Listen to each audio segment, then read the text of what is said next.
Canada, a people's history. Proudly presented with the corporate partnership support of Sun Life Financial and by the Canadian Broadcasting Corporation.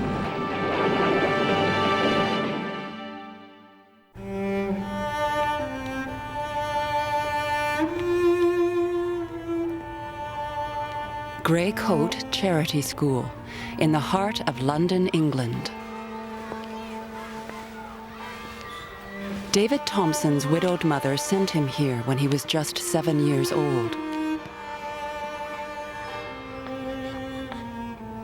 The Welsh boy is skilled in mathematics, but his passion is adventure stories. He dreams of a world beyond the school walls. He has spent half his life at the charity school when he is selected by the Hudson's Bay Company to work as a clerk in the faraway fur trade. In the month of May 1784, at the port of London, I embarked in the ship Prince Rupert belonging to the Hudson's Bay Company as apprentice and clerk to the said company, bound for Churchill Factory on the west side of the bay.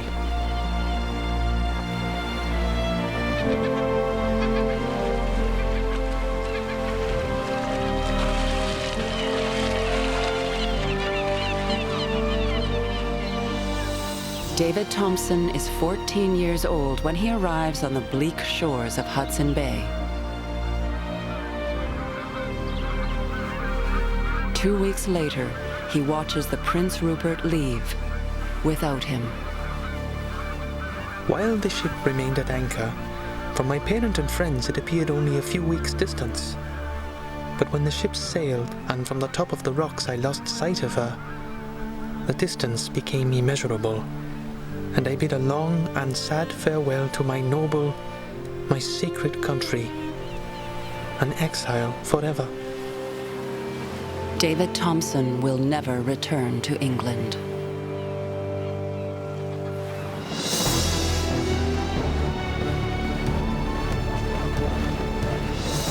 His destiny will be in the Canadian Northwest,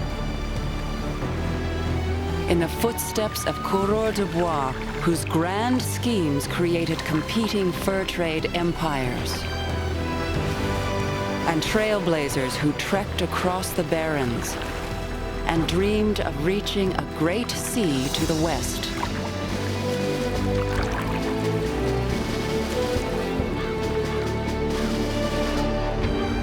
Voyageurs, business tycoons, and their native trading partners.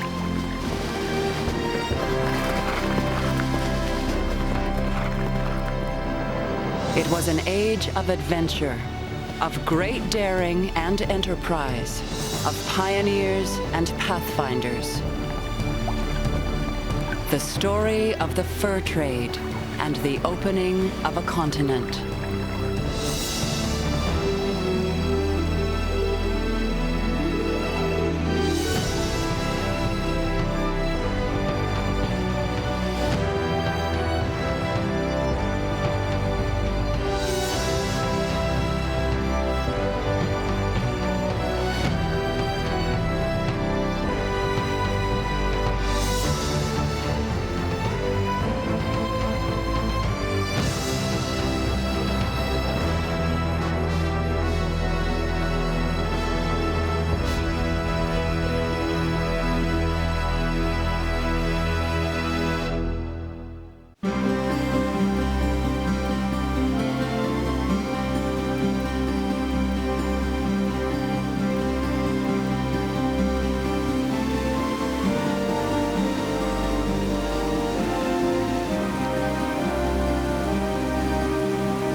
New France in the 1650s.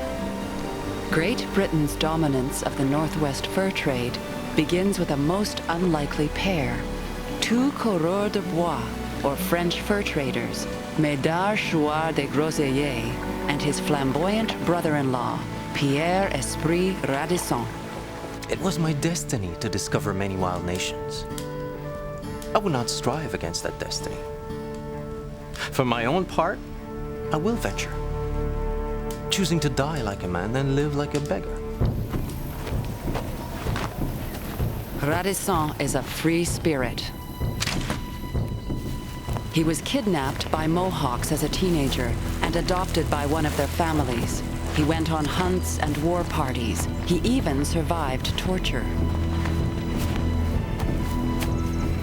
Once he escaped the captivity of the Mohawks, he was not going to be bound by the rules and regulations of New France. We were Caesars, there being nobody to contradict us. In the 1650s, New France relies on the fur trade with natives. Fortunes are made feeding Europe's craving for beaver felt hats. But the land to the west remains a mystery. Radisson and his brother-in-law want to expand the trade to the most distant Great Lake. We made our proposition to the governor of Quebec, that we were willing to venture our lives for the good of the country, and to go to travel to the remotest countries with 2 years. The authorities in New France don't trust Radisson. The governor insists he and de Groseilliers take along 2 inexperienced functionaries as watchdogs. We made the governor a slight answer and told him for our part we knew what we were. Discoverers before governors. The governor was much displeased at this and commanded us not to go without his leave. To Radisson, such a command has the ring of a dare. In the dead of night, he and de Groseilliers head out.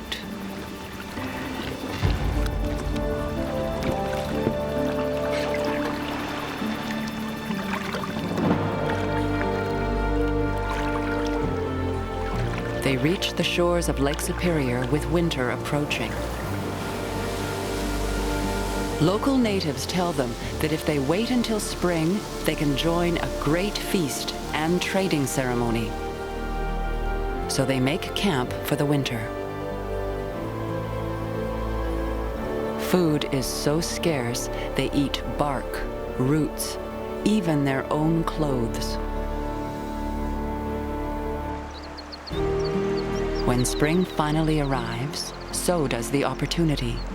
Hundreds of natives from 18 nations gather for the traditional Feast of the Dead, and they welcome the French fur traders. We sang in our language as they in theirs, to which they gave great attention. We gave them several gifts and received many. They bestowed upon us above 300 robes of castors. The castors, or beaver pelts, are thick and lustrous.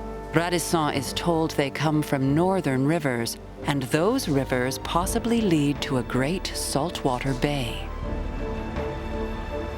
The 2 coureurs de bois paddle home with the news of this rich, untapped source of furs and a possible supply route, certain they will get support for another expedition.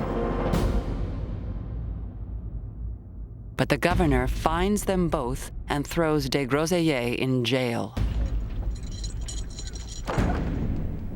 He made my brother a prisoner for not having observed his orders and to be gone without his leave. Was not he a tyrant to deal so with us after we had so hazarded our lives?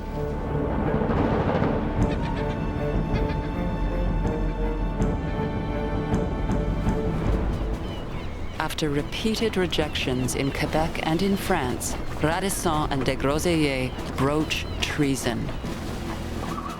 They take their plan to the court of France's rival, England. The coureurs de bois tell King Charles II that Britain can control the richest fur grounds in North America if it sets up a series of trading posts where the rivers flow into Hudson Bay.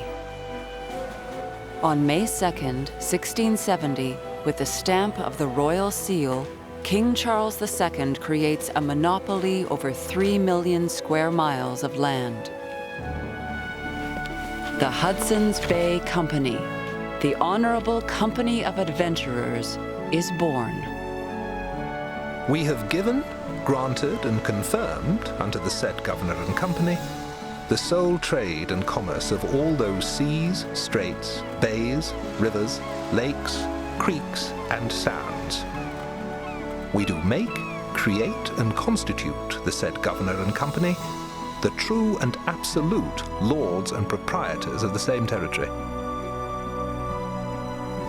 Radisson is not made one of the lords and proprietors of Hudson Bay.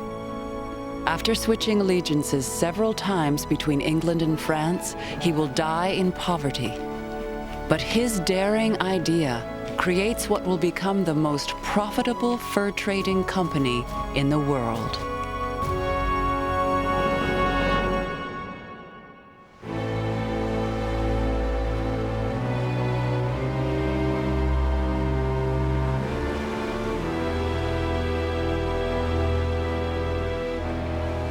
A dream of reaching the Great Western Sea drives New France and the French fur trade into the western interior. It is the obsession of Pierre de la Vérendrye, a loyal servant to the French crown and a very different man than the unruly Pierre Radisson. 50 years after the Hudson's Bay Company was formed, La Vérendrye follows ancient native trading routes, pursuing a passage to the elusive sea. I acquainted myself with the route through different savages who all made the same statement. 3 routes, or rivers, lead to the great river of the West. I had a map made of these 3 rivers in order that I might be able to choose the shortest and easiest route. He presents his map to the governor of New France with a persuasive argument. The colony will receive a new benefit, independently of the discovery of the Western Sea, through the quantity of furs that will be produced, which now go to the English. The authorities in New France do not turn down this proposition. In June 1731, the former soldier sets off with military discipline and purpose. The party of 50 includes his 3 sons. I am only seeking to carry the name and arms of His Majesty into a vast stretch of countries hitherto unknown, to enlarge the colony and increase its commerce. He sets up 8 Western trading posts. The French traders will still have to endure the long trip back to Montreal, but they can intercept the best furs before the native trappers go to Hudson Bay.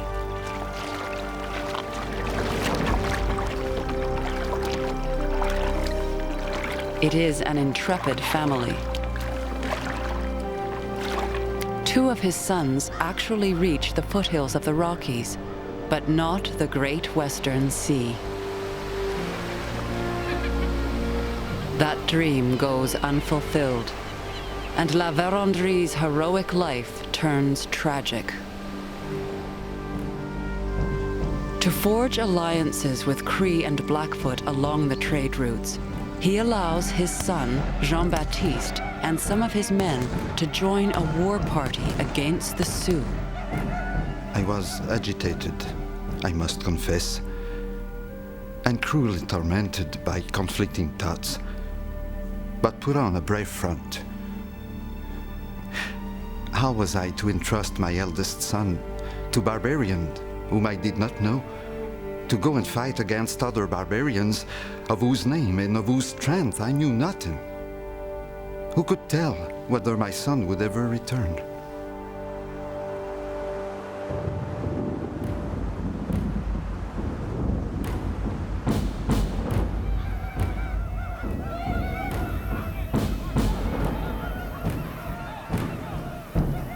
They were all massacred by the Sioux in the most treacherous manner.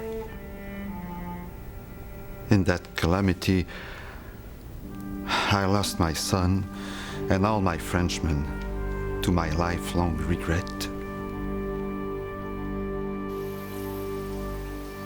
La Vérendrye returns to Montreal a celebrated explorer, but a defeated man.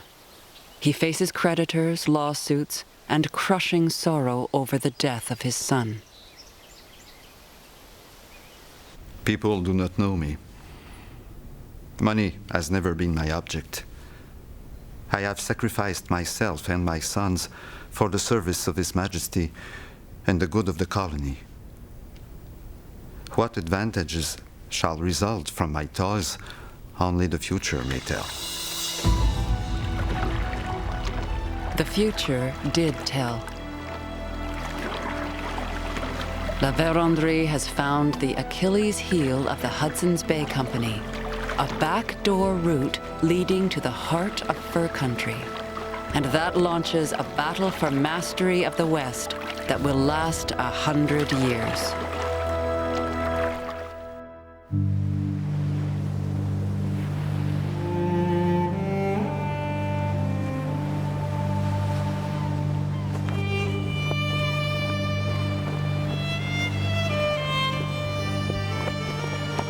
(1784). The English are strategically positioned on Hudson Bay when 14-year-old David Thompson begins his 7-year apprenticeship.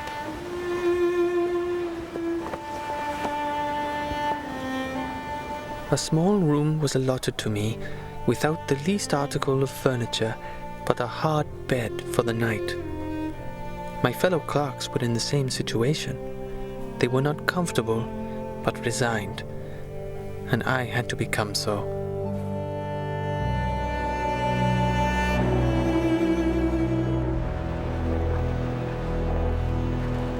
The Welsh boy is hardly prepared for his first winter on Hudson Bay. The cold is so intense that everything in a manner is shivered by it. All our movements, more or less, were for self-preservation. All the wood that could be collected for fuel gave us only one fire in the morning and another in the evening. The rest of the day, if bad weather, we had to walk in the guardroom with our heavy coats of dressed beaver.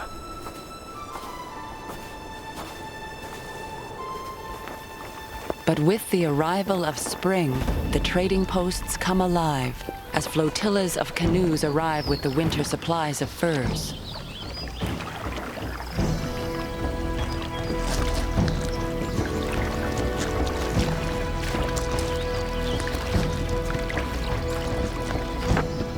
In the best years, the native trappers and hunters unload more than 100,000 animal pelts. The Cree trading captain's scarlet tunic is a gift from the company factor. And the trading captain leads the negotiations for the Cree.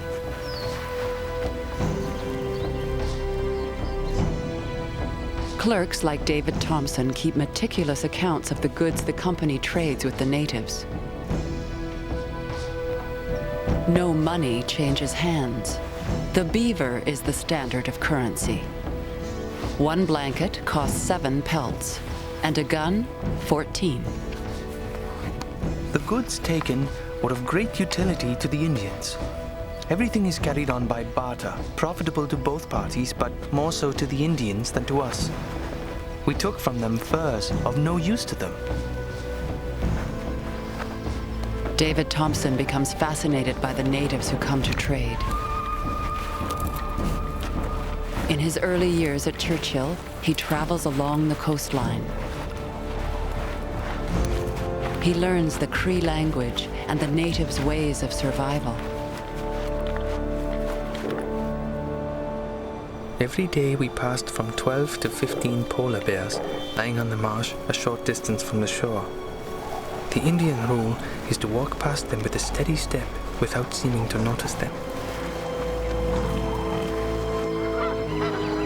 His young mind is awakened by the land and its people. By what means do these wild geese make such long journeys with such precision of place? The wise and learned civilized man answers, by instinct. But what is instinct? The Indian believes the geese are directed by the Manitou who has care of them. Which of the two is right? David Thompson's wonderment will also be fueled by a story he learns at Churchill of an expedition to a world beyond.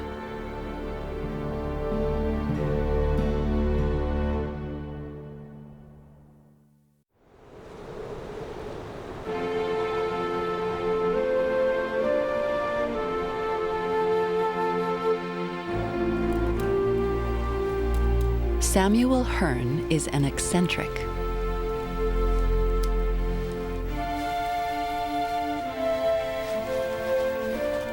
The chief factor at Churchill befriends animals found around the fort.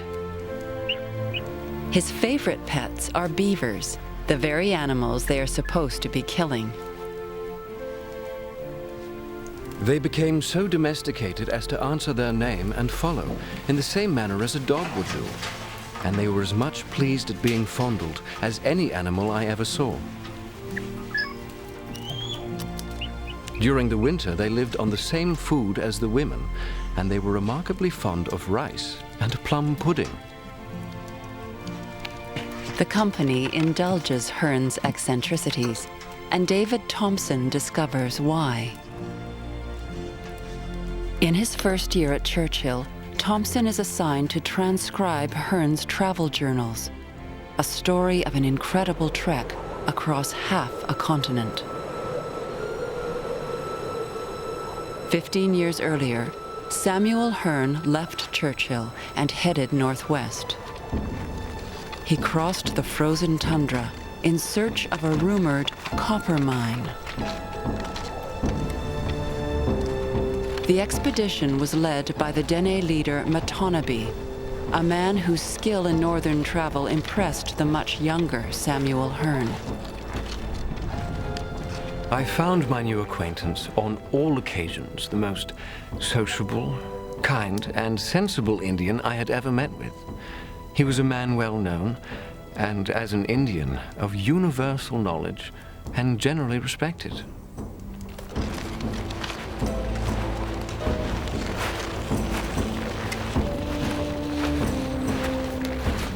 Matonabbee stipulated that the expedition had to include women. He said, when all the men are heavy laden, they can neither hunt nor travel to any considerable distance. Women are made for labor. One of them can carry or haul as much as 2 men do.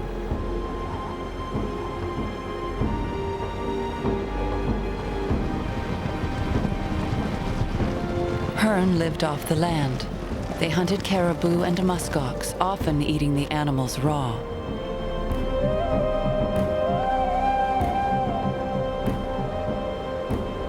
The expedition covered up to 15 miles a day. 6 months into the trip, as summer approached, Hearne encountered Copper Indians, natives who had never seen a European before. They found and pronounced me to be a perfect human being, except in the color of my hair and eyes. The whiteness of my skin also was, in their opinion, no ornament. As they said, it resembled meat which had been sodden in water till all the blood was extracted. The expedition was just a few miles from its destination, the copper mines, when they found an Inuit camp. The Inuit were ancient rivals of Matonabbee and his people. Hearne's native guides prepared an attack. The Indians crept under some of the rocks within 100 yards of the tents, where they lay some time to watch the motions of the Eskimo. But finding all asleep, they ran on the tent on a sudden.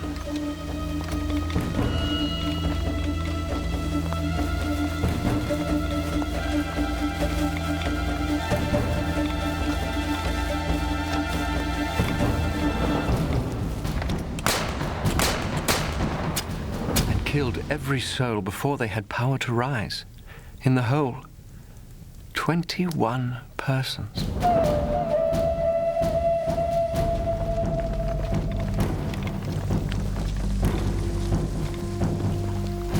Hearn named the massacre scene Bloody Falls.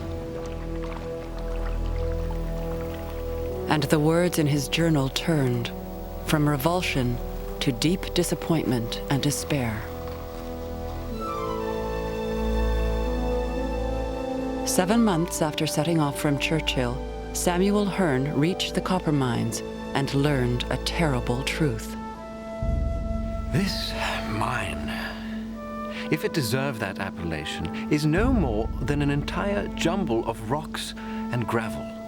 I and almost all my companions expended near 4 hours in search of some of this metal. Amongst us all, only one piece of any size could be found.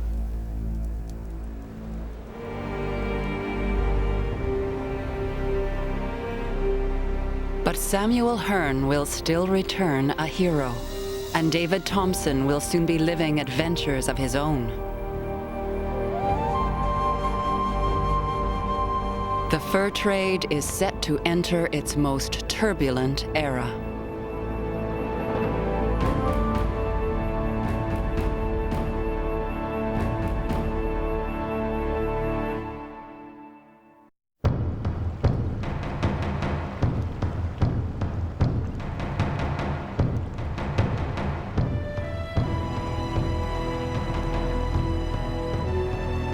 The competing systems are entrenched. The Hudson's Bay Company remains in posts along the bay's coastline, and the natives bring their furs to them. While French traders travel from Montreal into the interior to trade directly with the natives. The English system and the French. But it all changes in 1759.